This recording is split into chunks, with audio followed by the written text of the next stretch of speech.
On November 24, 1971, a man using the name Dan Cooper boarded. He looked ordinary, mid-40s, dark suit, black tie, calm and polite. Shortly after takeoff, he handed a note to flight attendant Florence Schaffner. Then Cooper leaned in and quietly said, "Miss, you'd better look at that note.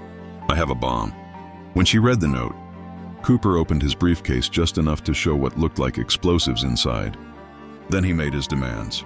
$200,000 in cash, 4 parachutes, and a fuel truck waiting in Seattle. He wasn't shouting. He wasn't nervous.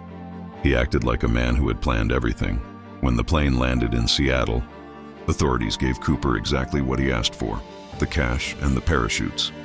In return, he released all 36 passengers, but he kept a small flight crew on board and ordered the plane back into the air, this time heading south. Then came the strangest part.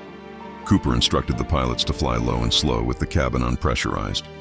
Most importantly, he wanted the rear staircase of the Boeing 727 lowered during flight. That detail shocked investigators. The 727 had a rear stairway built into the back of the plane, and Cooper seemed to know exactly how to use it. Whoever he was, he knew aircraft at around 7:40 p.m. The plane took off from Seattle. Outside, the weather was terrible.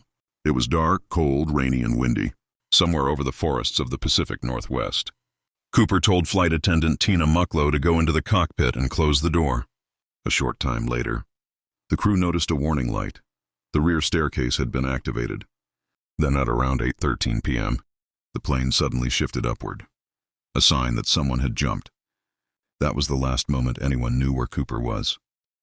He had taken the money, strapped on a parachute, and leapt into the freezing night sky.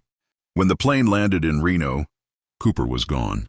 The FBI launched a massive search across Washington and Oregon.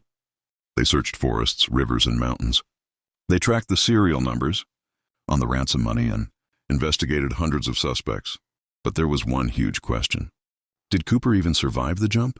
He had jumped at night in heavy rain, over rough wilderness carrying a bag of cash, wearing a business suit and loafers. To many investigators, survival seemed unlikely. But there was a problem with that theory. No body was ever found. No parachute, no confirmed remains. It was as if he had vanished. Then in 1980, the case took a shocking turn. An 8-year-old boy named Brian Ingram was digging near the Columbia River in Washington when he found several bundles of rotting cash buried in the sand. When investigators checked the serial numbers, they matched the ransom money from Cooper's hijacking. It was the first real piece of evidence in years.